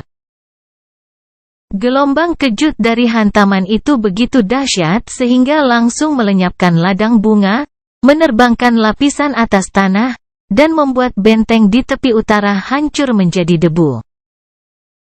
Tanahnya sendiri terbelah, retakan lebar menyebar ke kedua ujung pulau, membelahnya menjadi dua. Pulau utara bergetar. Dan kemudian hancur, potongan-potongan batu besar pecah dan terbang ke dalam kegelapan saat semakin banyak retakan muncul, dan ketegangan rantai surgawi merobek pulau itu. Sunni, tentu saja, tidak dapat menghargai keseluruhan bencana tersebut. Yang bisa dia rasakan hanyalah bahwa mereka dikirim berguling sekali lagi, kali ini bahkan lebih keras dari sebelumnya. Hanya saja kali ini, alih-alih tanah atau batu, yang mereka temukan di bawahnya adalah tidak ada apa-apa. Tanah menghilang, dan Sunni mendapati dirinya jatuh ke bawah, ke bawah, ke bawah. Turun ke dalam kegelapan tak berujung di langit bawah. Yang bisa dia lakukan hanyalah meraih Casey dan memeluknya erat-erat, memastikan mereka tidak terpisah. Berlumuran darah, hancur, dan lemah, mereka jatuh ke dalam jurang saat di sekitar mereka, kehancuran merajalela. Kuil malam retak, lalu hancur menjadi hujan batu hitam. 7 lonceng berbunyi sedih saat mereka menghilang ke dalam kehampaan. Rantai kolosal yang berfungsi sebagai salah satu jangkar dari Chain Isles meluncur ke arah Hollow Mountains. Bertabrakan dengan lerengnya dengan kekuatan yang cukup untuk membuat lereng kuno itu hancur dan menciptakan lubang sesaat di selubung kabut yang mengalir. Untungnya untuk Sunni, matanya masih tertutup, jadi dia tidak melihat apa yang tersembunyi di baliknya. Dan di suatu tempat dalam semua kekacauan ini, kedua orang suci itu melanjutkan pertempuran mengerikan mereka. Sunni memeluk Casey erat-erat dan jatuh, senang karena semakin jauh dari bentrokan itu setiap detik. Setelah beberapa saat, suara pertempuran menghilang jauh di atas. Tanda-tanda kehancuran juga menghilang, begitu juga dengan sisa-sisa cahaya terakhir. Sekarang, mereka jatuh ke dalam kegelapan mutlak dalam kesunyian dan kesunyian total, tanpa ada yang mengancam hidup mereka. Itu agak damai. Sunni menghela napas, akhirnya membiarkan dirinya membuka mata, lalu melirik Casey dan memaksakan senyum lemah. Lihat, kami belum mati. Penglihatanmu gagal lagi. Dia gemetar. Bagaimana? Bagaimana kamu begitu tenang? Kita jatuh ke langit bawah. Belum mati. Belum. Dia mencoba tertawa, lalu mengernyit dan memutuskan untuk tidak melakukannya. Tempat ini sebenarnya tidak terlalu buruk. Tunggu sebentar. Kita akan jatuh sedikit lagi, lalu aku akan memanggil kenangan untuk membimbing kita kembali atau mendorong kita menuju celah. Kita memiliki makanan dan air, setidaknya. Kamu tidak akan percaya apa yang harus aku makan terakhir kali. Mengingat mimik mati, Sunni menggigil. Ya, ini jelas tidak buruk. Percayalah, ini bisa jadi sangat, jauh lebih buruk. Namun, begitu Sunni mengatakan itu, sesuatu berubah dalam kehampaan tanpa cahaya. Bayangan cepat melesat ke arah mereka, dikelilingi oleh lingkaran cahaya yang ganas. Apa? Bahkan sebelum Sunni bisa bereaksi, 2 tangan terulur ke arah mereka, satu meraihnya, yang lain melingkari tengkuk jubah Casey. Tanpa apapun untuk berdiri, mereka sama tak berdayanya seperti Percy beberapa saat sebelum Sunni membunuhnya. Sialan. Oh, syukurlah, aku menemukanmu. Dia berkedip. Suara itu. Kenapa terdengar familiar? Sunni menatap ke arah cahaya, matanya perlahan-lahan menyesuaikan diri dengannya. Segera, dia bisa melihat bentuk lentera kertas yang melayang di udara, tepat di atas bahu seorang pria muda yang tinggi dan tampan dengan baju zirah yang tidak perlu. Sunni membuka mulutnya, lalu menutupnya, lalu membukanya lagi. Kai, apa yang kamu lakukan di sini? Pemanah yang menawan itu tersenyum, ekspresi kegembiraan dan kelegaan yang mendalam muncul di wajahnya. Apalagi, menyelamatkanmu, tentu saja. Budak Bayangan bab 597 Selamat datang di kapal. Tunggu sebentar lagi. Pemanah itu sedikit tegang, menahan beban mereka saat dia melesat melewati jurang. Penerbangannya cepat dan mudah. Diterangi oleh lentera kertas, mereka bertiga melakukan perjalanan melalui kegelapan seperti komet kecil, bergerak semakin cepat. Angin bersiul di telinga Sunny. Dia terdiam sebentar, tercengang, lalu bertanya, "Tunggu. Apakah kamu yang membawa Saintiris ke sini?" Kai tersenyum, melihat ke suatu tempat yang jauh. "Tentu saja. Ketika kamu dan Casey tidak kembali ke dunia nyata, kami tahu bahwa negosiasi dengan perwakilan klan Valor pasti gagal. Tapi ketika kamu tidak tiba di Siurek Island pada bulan November, sesuai rencana, jelas ada yang tidak beres. Jadi, Evie dan aku menunggu sebentar, lalu pergi ke klan White Feather untuk meminta bantuan." Dia berhenti sejenak, lalu menambahkan, "Akhirnya, kami memutuskan untuk datang sendiri ke kuil malam. Itu seminggu yang lalu.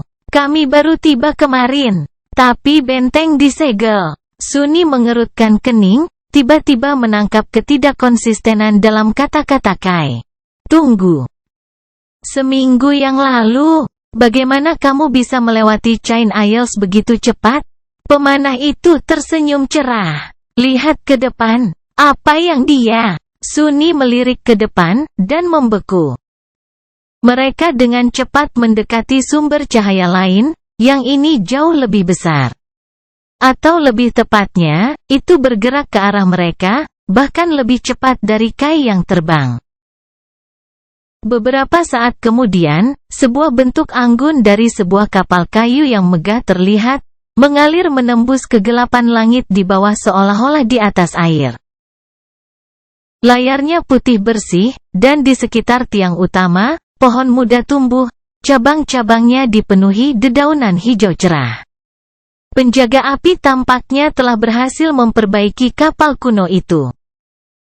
Itu tampak anggun dan cepat, lambungnya tidak memiliki retakan dan retakan yang telah merusak permukaannya sebelumnya. Tambalan papan pengganti masih menonjol di atas kayu yang dipoles, dan di sana-sini, struktur kapal tampak reyot dan sembrono, terutama di dekat haluan, yang sebelumnya hampir hancur. Namun, secara keseluruhan, kapal itu merupakan pemandangan yang luar biasa untuk dilihat. Ada baterai kenangan cahaya yang menerangi kapal, yang sangat terang menyala di ujung cucur yang panjang dan tajam. Sosok manusia terlihat di geladak, bergerak dengan tergesa-gesa. Sunny menatap kapal yang mendekat dengan cepat, terpana melihatnya. Sulit dipercaya bahwa ini adalah bangkai kapal yang diinvestasikan ke kekejian yang dia tahu. Sekarang kapal kuno itu diperbaiki, itu terlihat hampir sama dengan koin emas yang dia korbankan ke altar Noctis. Kai semakin berakselerasi, lalu melambat, dan mendarat di geladak kayu dengan mulus. Merasakan permukaan padat di bawah kakinya, Sunny bergoyang sedikit dan melihat ke arah Firekeeper yang mengelilingi mereka.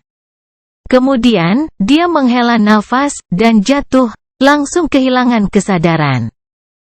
Setelah hari yang mengerikan, tidak, bulan yang mengerikan yang dia alami, istirahat sudah lama tertunda. Beberapa jam kemudian, Sunny kembali sadar. Dia berbaring di dekat tiang utama kapal, di bawah dahan pohon muda, bantal empuk di bawah kepalanya dan selimut hangat menutupi tubuhnya. Dia masih merasa tidak enak, tetapi sebagian besar karena kerusakan jiwa yang telah dilakukan Mordred padanya, luka fisik tidak terlalu mengganggunya lagi. Tampaknya saat Sunny keluar dari situ, tabib penjaga api, Sim, telah merawatnya. "Aku benar-benar hidup, sungguh keajaiban." Dia meringis dan duduk, lalu menatap ke dalam kegelapan sebentar. Kapal kuno itu dengan cepat terbang melewati jurang, turun ke kedalamannya. Karena itu, tubuhnya terasa enak dan tidak berbobot. Suni menyingkirkan lapisan luar undying chain dan mengamati dadanya, di mana luka mengerikan itu telah menutup, meski hanya sedikit.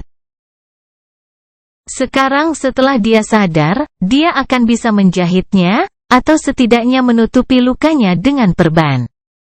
Serta merawat luka kecil yang tak terhitung jumlahnya di tubuhnya. Puas dengan keadaannya, Suni melihat sekeliling, melihat Casey tidur di dekatnya. Wajahnya tenang dan damai. Dia tetap diam selama beberapa saat, menerima kenyataan bahwa petualangan mengerikan mereka tampaknya telah berakhir. Tentu saja, di masa depan, dia harus menghadapi konsekuensinya. Dan bahkan sebelum itu, mimpi buruk kedua telah menunggu, mungkin jauh lebih menakutkan. Tapi setidaknya mereka bebas dari kuil malam terkutuk itu. Apa kegagalan? Namun, dia tidak terlalu lama memikirkan rasa frustrasinya, karena aroma lezat tiba-tiba mencapai lubang hidungnya, dan beberapa saat kemudian, Effie muncul di dekatnya. Membawa 2 piring yang tampak seperti makanan asli yang baru dimasak. Mata Suni berkaca-kaca, dan mulutnya langsung berair. Pemburu itu menyeringai dan memberinya piring. Ini dia, Dufus. Selamat datang. Dia tersenyum padanya, dan kemudian menyerang makanan seperti binatang buas. Effie duduk di geladak dan meletakkan piring kedua di dekat Casey, yang terbangun segera setelahnya. Beberapa menit dihabiskan dalam keheningan, hanya terganggu oleh suara mengunyah yang energi. Pada titik tertentu, Kai mendarat di dekatnya dan bergabung dengan mereka, dengan senyum santai di wajahnya. Akhirnya, Suni selesai makan dan mendorong piringnya. Hei, Effie, tentang lamaranmu itu. Aku mungkin berubah pikiran. Dia mengejek. Puff, kamu mau? Dia terkekeh, lalu melirik ke kegelapan yang mengelilingi mereka dari semua sisi. Dari fakta bahwa kita turun, aku mengerti bahwa kita akan menuju Menara Ebony. Kai mengangguk. Ya, kami bergerak ke bawah dan menuju air mata, secepat yang kami bisa. Anda harus membimbing kami ke celah api begitu kami mencapainya. Apapun yang terjadi di kuil malam, kami pikir ascending harus diprioritaskan. Belum lagi menghadapi kejatuhan karena Master mungkin mengubah segalanya. Suni terdiam sebentar, lalu tersenyum miring. Pemikiran yang bagus. Namun, begitu dia mengatakannya, wajahnya menjadi gelap. Suni tiba-tiba mendongak, lalu sedikit memucat. Bersiaplah. Sesuatu sedang mendekat. Mereka buru-buru berdiri dan memanggil senjata mereka. Penjaga api melakukan hal yang sama, menatap kegelapan dengan wajah tegang. Beberapa saat kemudian, sesuatu mendarat di geladak dengan bunyi gedebuk. Taring tajam berkilauan, memantulkan cahaya lentera. Itu adalah kepala wyvern hitam raksasa, terkoyak dengan kejam di lehernya. Matanya berkaca-kaca dan kosong, dan lidahnya menjulur tak bernyawa dari mulut yang menakutkan, api merah yang pernah menyala di dalamnya menghilang. Sein Cormac, sudah mati. Kesadaran itu membuat tubuh Suni menggigil, dan sepersekian detik kemudian, Skytide tiba-tiba berdiri di atas kepala Transcendent yang terbunuh, wajahnya dingin dan tanpa ekspresi. Tiris tampak babak belur, armor anggunnya sobek dan berlumuran darah.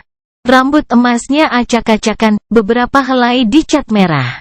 Namun, kehadirannya tidak berubah. Itu tenang dan stabil. Dia memandang mereka berempat, dan mengerutkan kening. Kemudian, pandangannya meluncur lebih rendah dan terfokus pada piring kosong. Apakah kamu punya lebih banyak makanan? Bawakan. Aku lapar. Budak Bayangan bab 598 saldo rusak.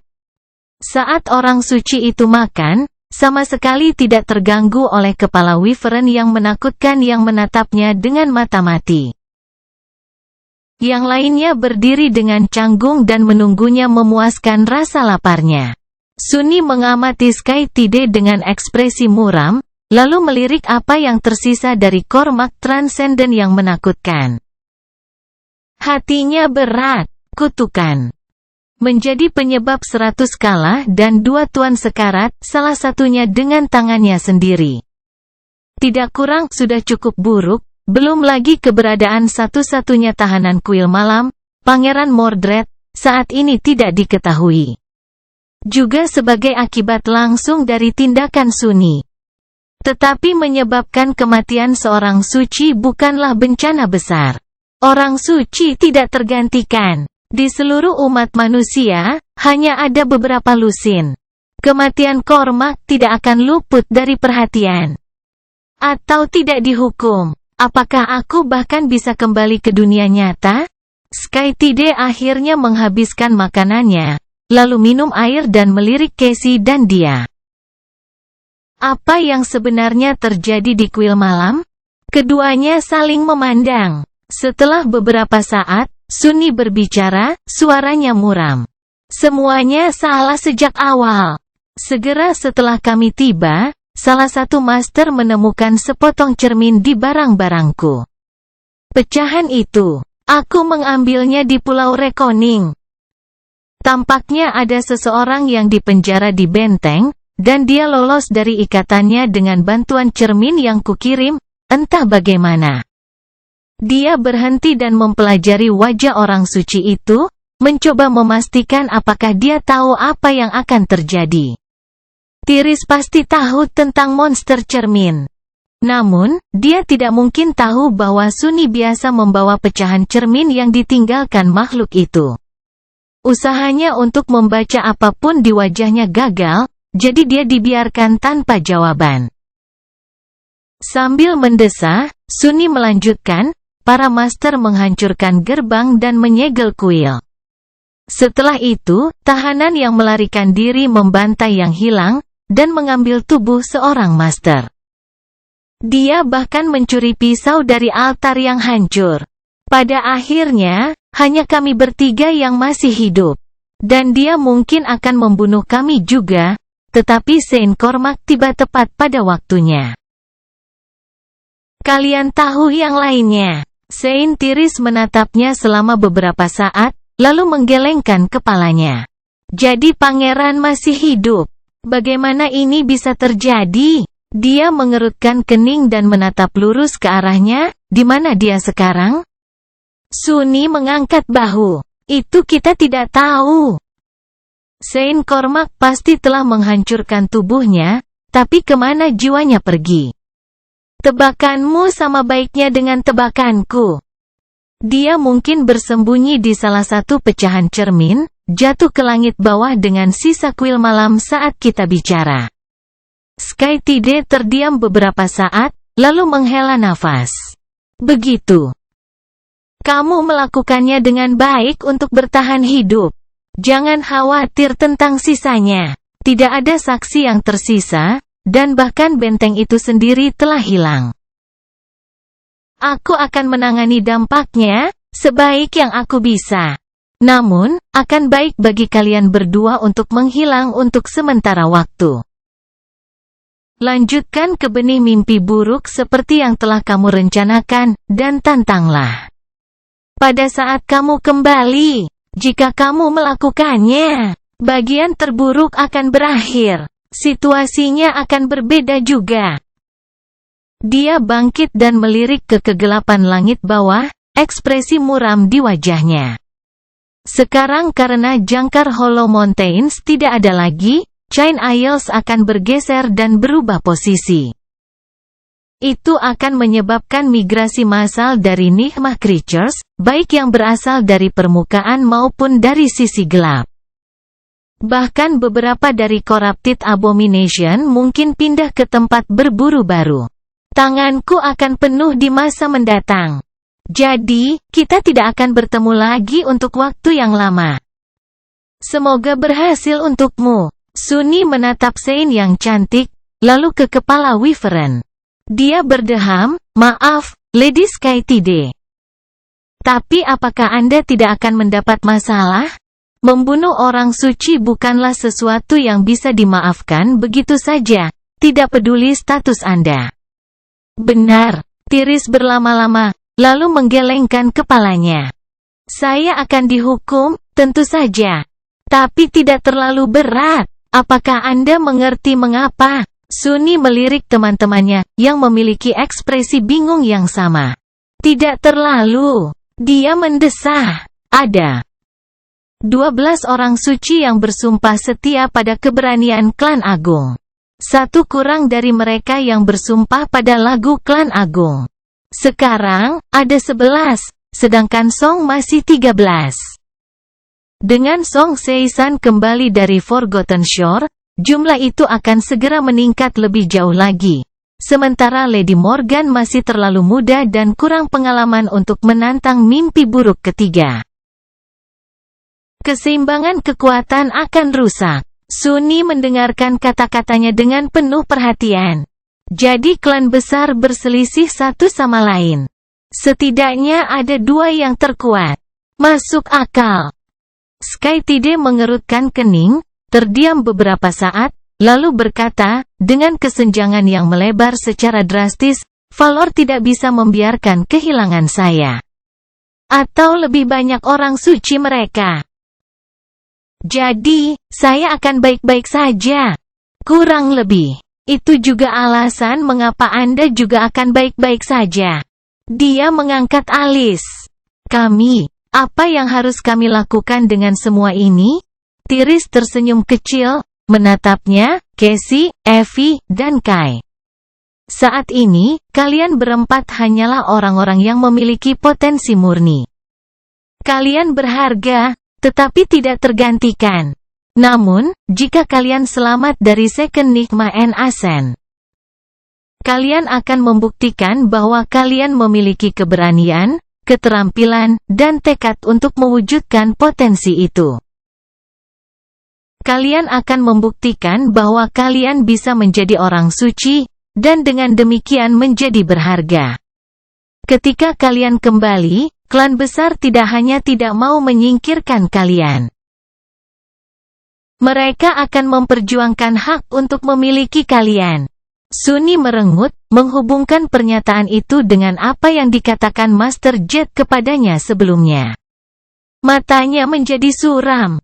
"Bagaimana jika kita tidak ingin dimiliki?" Skytide menatapnya sebentar, lalu berbalik. Suaranya terdengar datar, "Kalau begitu kamu kurang beruntung." Dengan itu, dia melompat.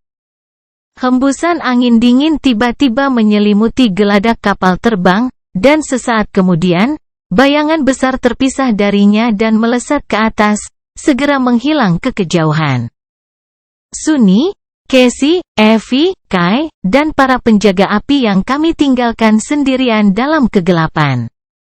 Setelah beberapa waktu, pemburu wanita itu bergeser dan menghela nafas berat.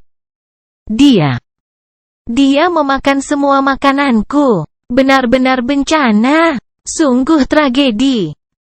Budak Bayangan Bab 599 Kapal Terbang. Kapal terbang itu membubung menembus kegelapan, turun semakin dalam ke dalam kehampaan yang kosong. Setelah Sein Tiris pergi, tidak banyak yang terjadi untuk waktu yang lama. Mereka dikelilingi oleh apa-apa, dan tidak ada yang mengganggu mereka. Ini adalah ketiadaan yang menindas yang sangat akrab dengan Sunny. Namun, sekarang, segalanya berbeda. Pertama kali dia jatuh ke langit bawah, dia sendirian dan putus asa, tanpa ada cara untuk melarikan diri dan tidak ada kepastian apa yang menunggunya di bawah. Kali ini, dia dikelilingi oleh orang-orang, tahu kemana dia pergi, dan bahwa mereka dapat kembali kapan saja, jika perlu. Belum lagi Sunny memiliki seluruh kapal untuk dijelajahi, bukannya jatuh di atas mayat iblis yang sudah mati. Kapal kuno itu tidak terlalu besar, tapi cukup besar untuk membuat perjalanan mereka cukup nyaman. Ada dek atas, ruang kargo utama, dek bawah yang membentang dari haluan ke titik tengah kapal. Ruang kargo tambahan di bawahnya, dan berbagai kompartemen di dekat buritan, termasuk tempat tinggal awak kapal, 2 dek mes terpisah, kabin kapten yang luas. Beberapa kabin kecil yang sepertinya dimaksudkan untuk tamu atau perwira, ruang perang besar, dan beberapa kompartemen layanan. Saat ini, ada kurang dari 30 orang di dalamnya, jadi ada lebih dari cukup ruang untuk semua orang. Bahkan, kapal itu tampak agak kosong dan kasar di tepinya. Anggota kohort Casey dan firekeeper lainnya yang bergabung dengan mereka untuk membantu perbaikan telah melakukan pekerjaan yang sangat baik. Untuk memulihkan integritas keseluruhan kapal terbang, tetapi tidak punya waktu untuk mengerjakan interiornya.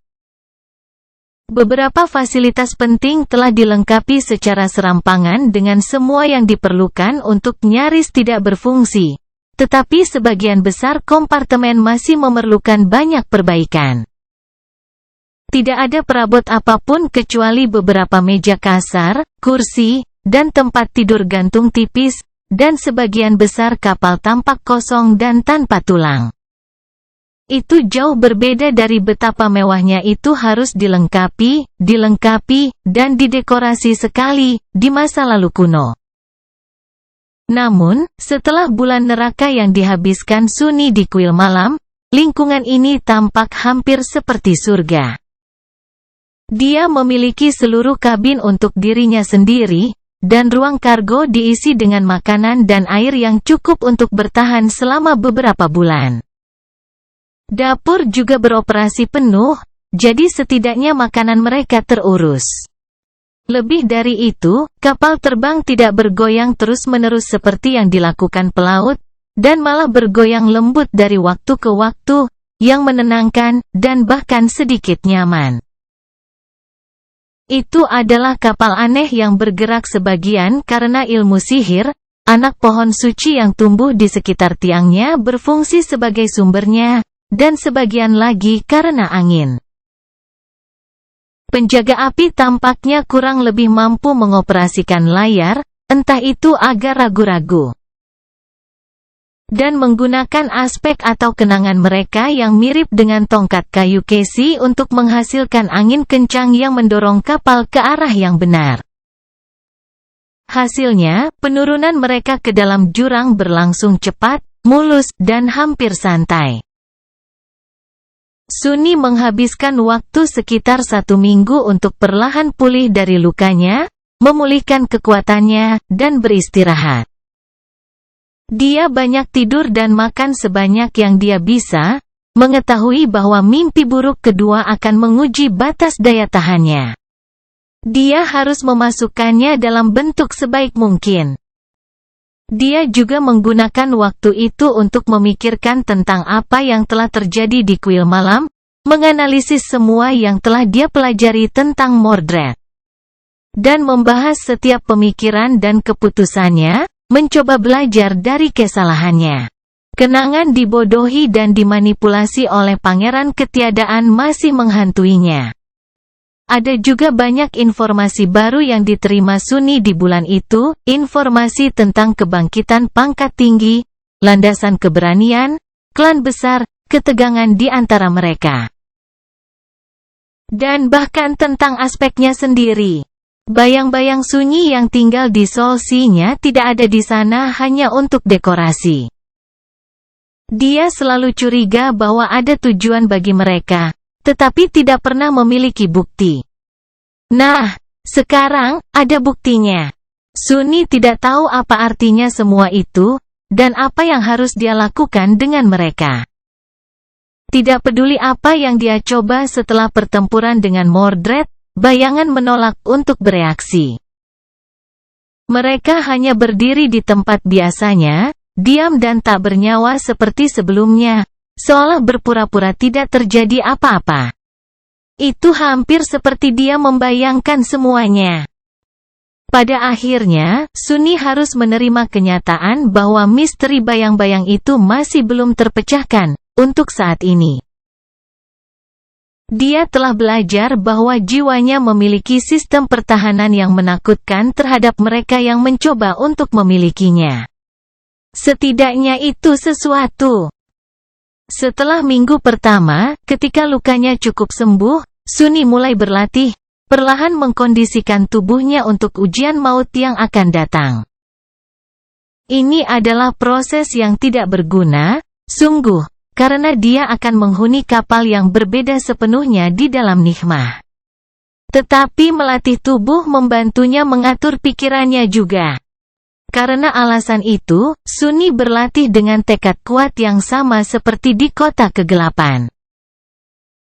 Kai, Effie, dan Casey juga bergabung dengannya, memperbaiki kondisi mereka sendiri, serta belajar bagaimana bekerja sama sebagai satu kesatuan lagi. Sudah lama sejak mereka berempat bertarung berdampingan. Semuanya telah berkembang sejak saat itu, baik dari segi kekuatan maupun pengalaman.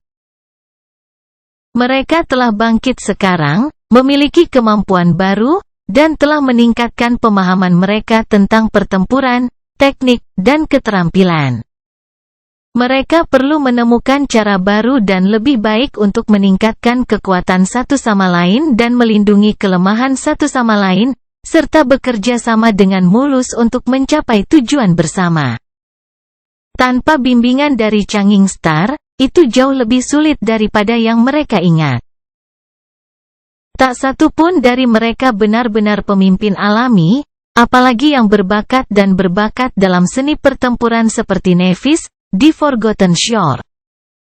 Baru sekarang, dihadapkan pada ketidakhadirannya, Sunni mengerti betapa sulitnya membangun kelompok yang kuat, kohesif, dan efektif. Meski begitu, mereka melakukan yang terbaik. Beberapa hari sebelum mereka mencapai celah dalam api ilahi, dengan udara di luar kapal terbang sudah semakin panas, Sunni bangun dan menatap kegelapan sebentar. Lalu menghela nafas dan pergi ke dapur untuk mencari sesuatu untuk dimakan. Makanannya enak, tapi tidak terlalu mewah. Dan, sekali lagi, dia gagal memenuhi hari ini dengan meminum secangkir kopi. Dengan banyak gula, dan bahkan mungkin susu asli, seperti yang dia ingin lakukan sekali, dahulu kala, di kafetaria Awaken Academy sebelum bertualang ke alam mimpi untuk pertama kalinya. Hari ini adalah hari titik balik matahari musim dingin. Sunni telah berusia 19 tahun. Terakhir kali, dia merayakan ulang tahunnya di kastil berlumuran darah yang berdiri di tengah kota terkutuk. Kali ini, dia akan merayakannya di atas kapal kuno yang terbang melewati jurang tak bercahaya, turun menuju lautan api. Ini sedikit peningkatan, kukira. Budak Bayangan bab 600 keberangkatan. Sunni tidak akan melakukan sesuatu yang istimewa pada hari itu, terlebih lagi karena seluruh kru sedang dalam suasana hati yang melankolis. Ini adalah titik balik matahari musim dingin pertama mereka setelah melarikan diri dari pantai yang terlupakan. Jadi penjaga api berkerumun bersama. Mengingat teman-teman mereka yang telah gugur dan berharap para penidur muda yang akan memasuki alam impian datang malam dengan baik. Namun, Effie dan Kai punya rencana lain. Tampaknya Casey telah memberitahunya bahwa ini adalah hari ulang tahunnya, jadi pemburu wanita itu memasak sesuatu yang istimewa. Dan mereka berempat makan malam yang relatif mewah di dek mes yang lebih kecil, berbagi cerita tentang apa yang terjadi pada mereka di tahun lalu dan menertawakan ini dan itu. Tertawa jauh lebih baik daripada kesedihan. Apalagi mengingat tidak ada dari mereka yang tahu kapan mereka akan memiliki kesempatan untuk tertawa lagi. Pada hari berikutnya, kehampaan gelap di sekitar mereka sudah cukup panas untuk membuat pergerakan di dek atas menjadi sulit. Mereka semua menanggalkan sebagian besar baju zirah mereka dan menggerakkan layar, tubuh mereka berkilau karena keringat. Semua orang bekerja sama untuk menjaga agar kapal tetap mengapung dan bergerak ke arah yang benar, dibagi menjadi 2 shift. Satu akan mengendalikan bejana, sementara yang lain mundur ke dalam untuk mendinginkan dan minum air. Untungnya, dengan udara panas yang bertiup dari bawah, mereka tidak membutuhkan semua layar untuk mencapai tujuan mereka, yang membuat segalanya lebih mudah. Sunni membutuhkan waktu hampir sebulan untuk mencapai api ilahi sebelumnya, tetapi kapal terbang itu membuat perjalanan lebih cepat. Menggunakan beberapa kemampuan aspek dan alat cerdik, mereka juga mampu menavigasi jurang dengan tingkat presisi yang cukup, dengan cepat mencapai air mata dan terus turun dalam spiral lebar. Ingatan akan untaian emas takdir masih membekas di benaknya. Jadi, dengan mengetahui di mana Twisted Rock berada dalam kaitannya dengan posisi mereka, Sunni dapat memandu kapal menuju celah di lautan api ilahi. Menjelang malam, itu sudah terlihat, tampak seperti lubang hitam kecil di permadani cahaya yang membara. Namun, keretakan itu tidak terlalu kecil. Itu muncul begitu saja karena jaraknya. Sunni hampir melewatkannya pertama kali, terbang melemparkan ujung celah dan dibakar oleh api ilahi. Kali ini, mereka akan tetap berada di tengah-tengahnya, dipisahkan dari bola api putih yang hangus oleh ruang kosong berkilo-kilo. Mudah-mudahan itu cukup untuk mencegah mereka mati kepanasan. Layar diangkat, dan kapal terus merosot ke arah api, hanya didukung oleh kekuatan magis dari pohon keramat dan pesona kuno yang menembus lambung kapal. Sunni ditinggalkan sendirian di kemudi, kru lainnya mencari perlindungan di ruang kargo utama, yang udaranya paling sejuk. Dia telah memanggil Undying Chain dan Memory of Fire, menambah pesona pelindung dengan ketiga bayangannya. Saat kapal terbang semakin dekat dan semakin dekat ke celah, dedaunan pohon muda berdesir di atasnya, dan rune hantu tiba-tiba muncul di permukaan kapal kuno. Perlahan, panasnya sedikit berkurang. Berdiri di atas masih sulit dan tidak nyaman, tapi setidaknya bisa ditoleransi, terutama dengan bantuan pesonanya. Sunni dengan hati-hati mengarahkan kapal itu ke celah, tetap berada di tengahnya, sejauh mungkin dari dinding api dewa. Seolah-olah dia sedang memandu kapal melalui terowongan vertikal yang berputar perlahan, bergerak ke kiri dan ke kanan, ke depan dan ke belakang. Untungnya, turun tidak membutuhkan banyak keterampilan dari jurumudi. Sunni hampir tidak tahu cara mengemudikan kapal, apalagi kapal terbang seukuran fregat, jadi dia tidak akan bisa berbuat banyak jika terjadi kesalahan. Tapi mereka tidak melakukannya. Beberapa waktu kemudian, kapal kuno itu meninggalkan celah dan sekali lagi tenggelam ke dalam kegelapan, langit di atas terbakar seperti lautan api. Dia mengirim kapal terbang menuju pulau yang menjulang di kehampaan, tidak jauh, dan menghela nafas lega. Mereka berhasil. Mereka menambatkan kapal ke salah satu tiang batu horizontal yang menonjol dari pulau, dan turun. Berjalan melintasi pilar obsidian, semua orang mencapai tanah padat dan berhenti, menatap pemandangan muram di depan mereka dalam kesunyian. Pulau Ebony sama seperti terakhir kali Sunni mengunjunginya. Itu dipotong dari batu gelap dan melayang di kehampaan tak berujung, dikelilingi oleh lempengan obsidian yang hancur. Sebuah pagoda yang tinggi dan megah berdiri di tengahnya, dibangun dari bahan hitam tanpa kilau tanpa celah yang seolah melahap cahaya apapun yang menyentuhnya. Di sana-sini di permukaan pulau yang sunyi, sisa-sisa bangunan misterius berdiri, lama berubah menjadi reruntuhan. Beberapa pilar obsidian menonjol secara horizontal dari tepinya, membentang ke dalam kehampaan yang kosong seperti dermaga yang aneh. Kapal terbang itu melayang di dekat salah satunya, diikat dengan rantai yang kuat. Evie menatap menara eboni, lalu menoleh ke arah Sunny, wajahnya pucat tidak seperti biasanya.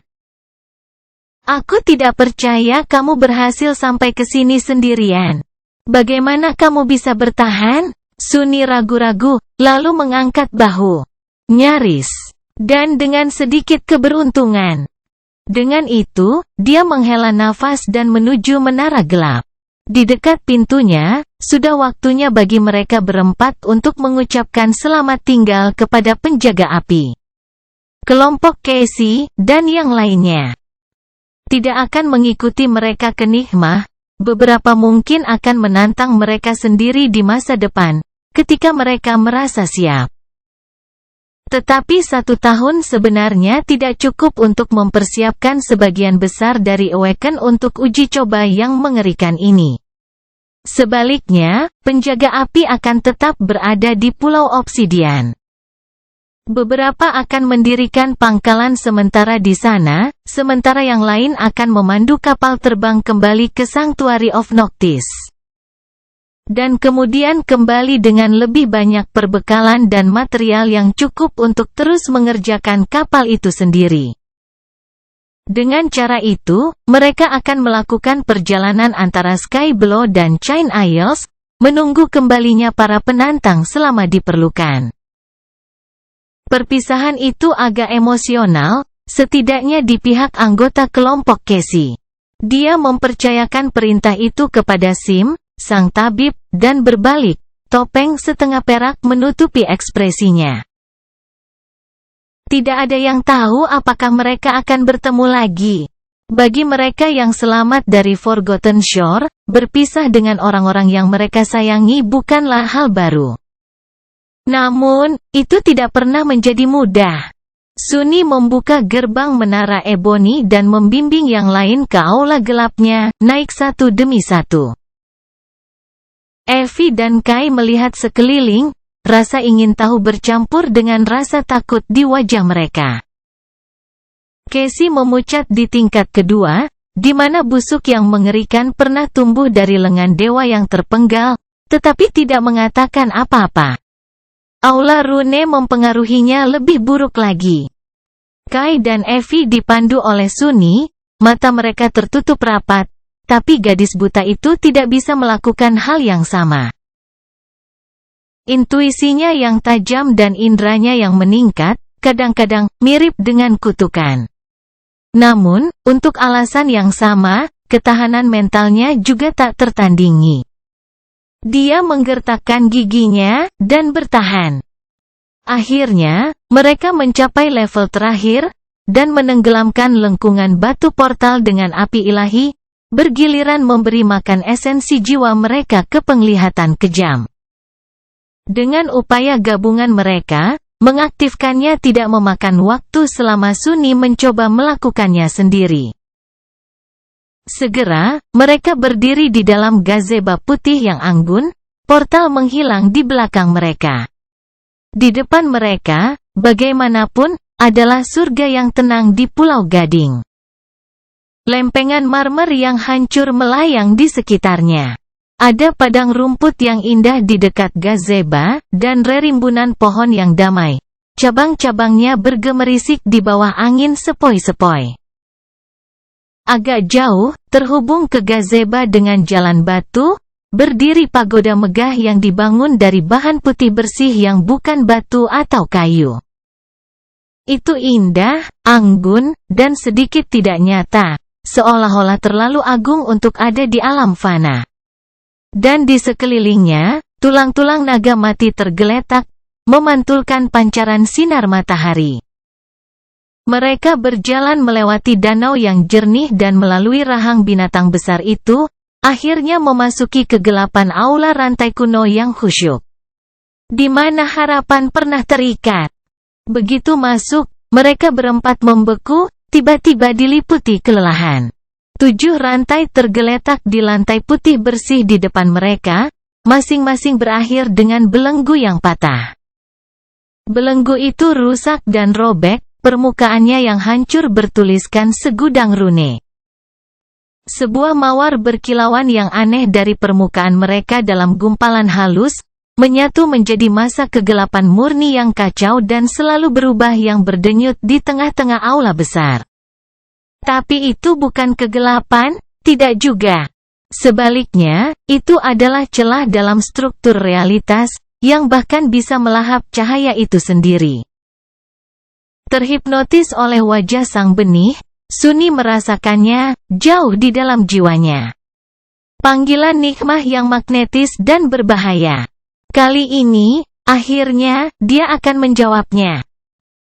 Sunni menghela napas, lalu menatap teman-temannya. Mereka sudah mengatakan semua yang perlu dikatakan, mendiskusikan semua yang bisa didiskusikan. Tidak ada alasan untuk berlama-lama. Apakah kamu siap? Evie, Kai, dan Casey terdiam beberapa saat, menatap kegelapan yang berdenyut. Wajah mereka pucat dan rentan, tanpa topeng kepercayaan diri yang biasa. Akhirnya, gadis buta itu berbisik, tunggu apa lagi? Ini hanya mimpi buruk kedua. Sunni tersenyum, lalu tiba-tiba tertawa. Memang. Dengan itu, dia mencengkeram bahunya sejenak, lalu melangkah maju, menuju celah yang berdenyut di dunia nyata. Dengan setiap langkah, dunia tampak sedikit redup, berubah semakin gelap. Evie, Kai, dan Casey mengikuti. Beberapa saat kemudian, mereka pergi. Aula rantai juga hilang. Sunni mendapati dirinya berdiri sendirian dalam kegelapan total, dikelilingi ketiadaan sama sekali. Dalam ketiadaan ini, dia mendengar suara mantra, terbangun. Bersiaplah untuk uji coba kedua Anda. Dia tersenyum gelap, sama seperti yang pertama. Baiklah, mari kita lihat di mana saya mendarat kali ini. Saya ragu itu bisa lebih buruk dari sebelumnya. Suara mantra bergemuruh lagi, membuatnya menggigil. 5 pemberani. Selamat datang di nikmah. Kegelapan bergerak, berubah menjadi sesuatu yang lain, sesuatu yang berbeda. Sunni, bagaimanapun, tidak memperhatikan. Tunggu. 5. Apakah itu mengatakan 5? Siapa yang kelima? Apa? Dia tidak bisa menyelesaikan pemikiran itu. Visinya menjadi jelas, mengungkapkan. Akhir jilid 3, Pulau di Rantai.